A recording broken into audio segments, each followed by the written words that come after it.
Well, first the Kauai flooding, then the volcano disaster. Both resulted in communities being cut off and makes us wonder, are we prepared for more of these situations?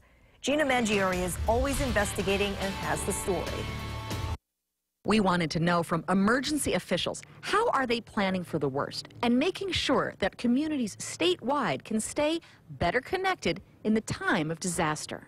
The volcanic emergency led to both optional and some mandatory evacuations for a small section of the Big Island, and many took heed, especially as lava came in closer to key roadways. I was down there last weekend and I saw household goods loaded on trailers in vehicles and people making a move. So I think, they started early, which is good. But then faster moving lava crossed Highway 137, cutting off some residents and requiring airlifts to get 5 out over 2 days.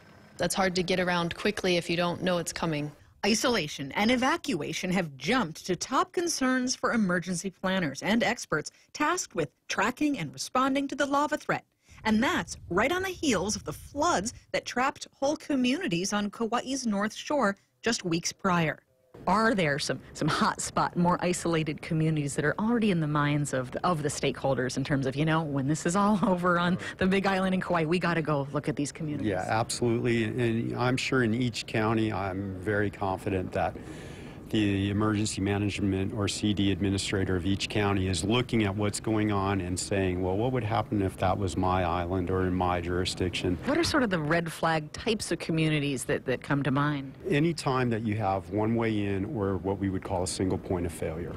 So that's the biggest key when you look at communities in isolation. In addition to access on the ground, they also look to air, landing zone, and sea options as backups for rescue and resupply.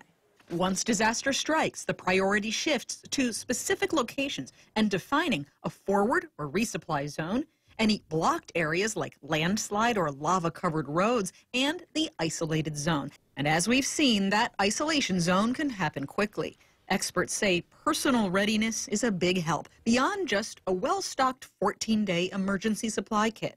In terms of individual emergency preparedness, should people be adding a consciousness about, if I had to evacuate, what do I take with me quickly, because I might not go back? Our advice is to kind of look at things in maybe 2 or 3 layers. So there would be the planned one where I would say it's more deliberate.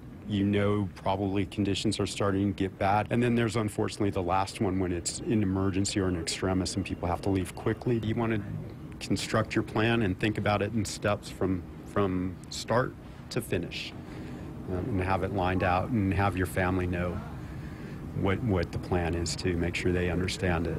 I'll follow up on what comes of the lessons learned and the action plans put in place so that next time a disaster might hit your community, you might have a better chance of staying better connected. Gina Mangieri, KHON 2 News.